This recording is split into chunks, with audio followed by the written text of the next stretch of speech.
What's up, y'all? Welcome back to the channel. So today I'm going to be going with my NHL award predictions for the 2022-2023 season. I might look like an idiot by the end of the season because none of these players actually win anything or players were hurt the whole season. But that's kind of how it is with these predictions. So if you guys like NHL content, this is the place to be. Please, I hope you guys enjoy the video. And without further ado, let's get started. So first off, we got the Stanley Cup champions. I have my little notepad here to make sure that I don't miss any awards. So first we got the Stanley Cup champions, and I'm going to go with the Carolina Hurricanes. In my in-depth thing of every single team, my in-depth standings of every single team where I think people are going to place, I had the Stanley Cup champions as Carolina. So if you guys want to see that, I will be linked into the description. But the reason why I think Carolina is going to win, I feel like they have the most depth. Half their players that are hurt are even like really good players, like Jake Gardiner. If he comes back this season, he could be a really good plug-and-play player that could be really good. Max Pacioretty, who just got traded there for nothing, if he fits into that top six, like they could have one of the best top sixes in the league. Barring injuries, their goalies are two of the best in the league.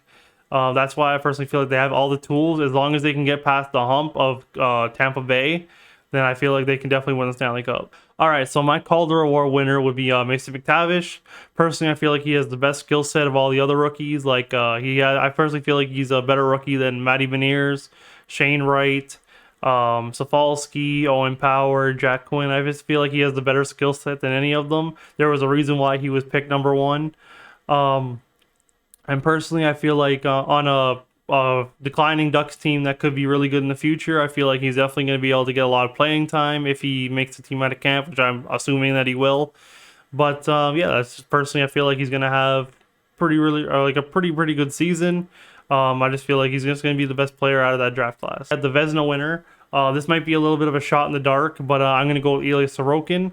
I know like the picks usually are about like Igor Shesterkin, Connor Hellebuck, Andrei Vasilevsky, but Vasilevsky hasn't been a really good season goalie in a few years, and Connor Hellebuck is on like a declining Jets team that if they bounce back this year, maybe he's in the running. But the only person I can feel like challenging Sorokin for is definitely Shesterkin, like the reigning Vezina winner. Possibly UC Saros too, but I just don't feel like UC Saros is going to have the numbers for the Vezina. But I feel like Sorokin's definitely going to be able to win it because of how good defensively the Islanders could get and how good they are under a new coach and everything. If Lou Lamoriello can do something during the offseason, maybe he could win the Vezina, but that's just my personal opinion. And yeah, that's why I feel like Ilya Sorokin's going to win. I feel like he's going to put up the best stats. So the next is the James Norris Memorial Trophy. Personally, I don't think that Cale Makar is going to win. I feel like he's just a little too young right now, and all he does really put up points. His defensive game's not really there as much as it could be. I know he's a really good defender, but he's not as good as some other guys. And I know like the James Norris isn't always about defense; it's more about really points. But personally, I feel like Victor Hedman has the best all-around game. I know he wasn't as good last year as he usually is, but he still put up 80 points, and he was a really good stay-at-home guy. So he's like a guy who's offensive and a good stay-at-home guy. So that's personally why I feel like Hedman could definitely bounce back this year. I say bounce back, but he's still at an 80-point season.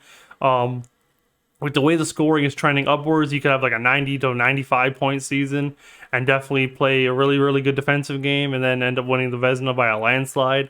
That's what I'm hoping for, so I don't look like an idiot.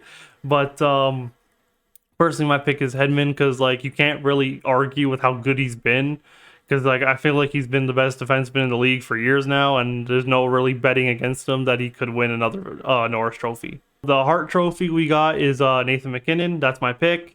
I know I can go with easy picks like Draisaitl, McDavid, or Matthews, but personally, I feel like the most valuable player is going to be the most valuable player to his team, and I feel like that's going to be Nathan MacKinnon because if he can definitely carry that team to the conference finals again, even maybe a Stanley Cup playoff final, definitely feel like the line of Rantanen, Landeskog, and MacKinnon's going to shoot up in points. I feel like he's going to have like 115 plus. Especially the way the scoring is trending upwards. As long as he doesn't get injured, I feel like he's definitely going to be the most valuable player in the league, especially towards a team that is going for another Stanley Cup this year. And I know like people say you can pick McDavid, but personally, I don't feel like McDavid is definitely like Hart Trophy type because like I know he's valuable to the team, but I feel like you can put any really good player, and the lack of depth that they have, he's gonna say they're gonna put up the same amount of points, but probably a little bit less because McDavid is so good. But I feel like if you put Matthews or McKinnon on the Edmonton Oilers, I feel like they still produce the same amount of points as if you put McDavid on Colorado. Rocket Richard, I personally think that Austin Matthews is going to win it. I know there's lots of other players like Ovechkin, possibly even McDavid, Draisaitl, and Chris Kreider and guys like that could be going for it. Even a dark horse like DeBrincat could go for it maybe this year with a really good top six that Ottawa has. But personally, I feel like Matthews scored 60 goals in 73 games, and if he played those 10 games, I feel like he could have had 65 to 70 goals. So as long as he stays healthy, I personally feel like he could have like a 65 goal season, even more possibly. And he has Marner and Bunting setting him up. So personally, I feel like that's why Matthews is going to win the Rocket. So the Ted Lindsay Award is the most outstanding player voted by the Players Association. And I personally feel like it's going to be McDavid because McDavid always puts up the most points. He is probably like maybe like a 2-point per game player at this rate. I definitely feel like he can be at that rate next season, barring injuries, of course. Because of his speed, there's always a risk of injury.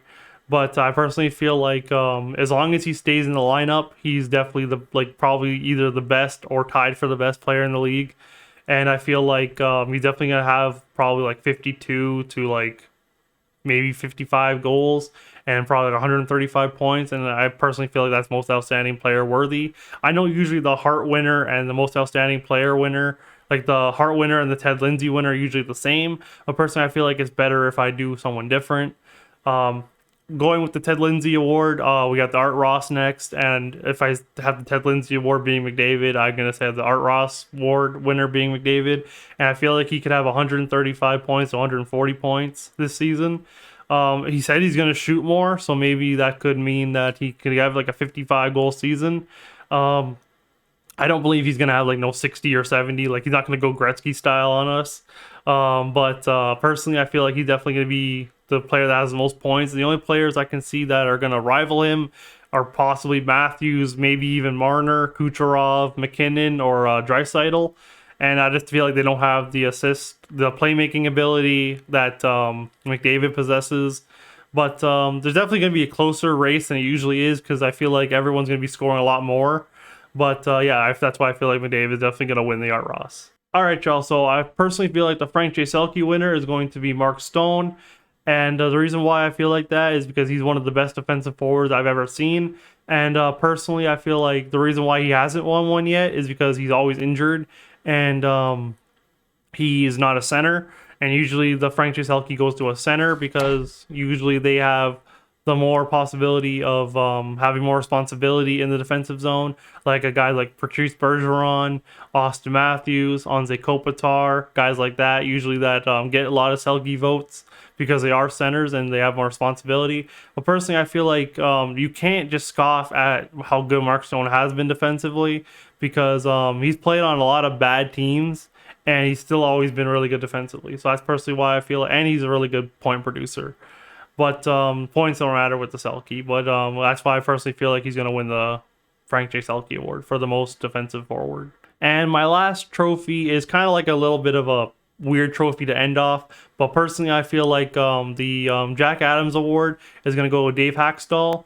I feel like Seattle's going to be a very much improved team than they were last year, as they got some good goaltending. I know their goaltending was terrible last year, but they got some good goaltending in Phil Grubauer, Martin Jones, and I think Chris Drieger's still there. I'm not 100% sure. But they have some good forwards. They brought in Bjorkstrand. They brought in Burakovsky. They still have Everly. They still have Schwartz. They still have a bunch of good players. And I feel like if they really get over that hump where it's like, okay, we're a new team, we're not having any expectations, I feel like they can definitely make a playoff push, if not be in the playoffs. And I feel like that would definitely be enough to give Dave Haxtell a Jack Adams Award as probably one of the best coaches because they were one of the worst teams last year. And if they even get close to the playoffs, I feel like he definitely deserves some type of Jack Adams votes. He's more like a dark horse. I feel like a guy like Gerard Gallant for the Rangers would probably definitely have more of a chance to win it. But personally, I feel like I'd rather go with a guy who's not proven yet, and then maybe he can like prove a team that is not definitely like has no business being in the playoffs. Maybe make them a better team, make them into the playoffs. That's personally why I feel like Dave Hackstall could win the Jack Adams Award. All right, y'all. So that's my award predictions for the NHL 2022-2023 season. I hope you guys enjoyed it. Please feel free to put your predictions into the comments. I would love to see you guys roast me. Just think my predictions are terrible. Like I said, I don't want to be like that guy that picks every favorite because I feel like what's the point in that? That's not really a fun video. They're all the same. That's why I picked a few guys that maybe have no chance, but possibly do have a chance. But like I said, if you guys want to share your opinions, please feel free to. And so hopefully you guys enjoyed the video. Please don't forget to like, share, subscribe, and I will see you guys in the next one.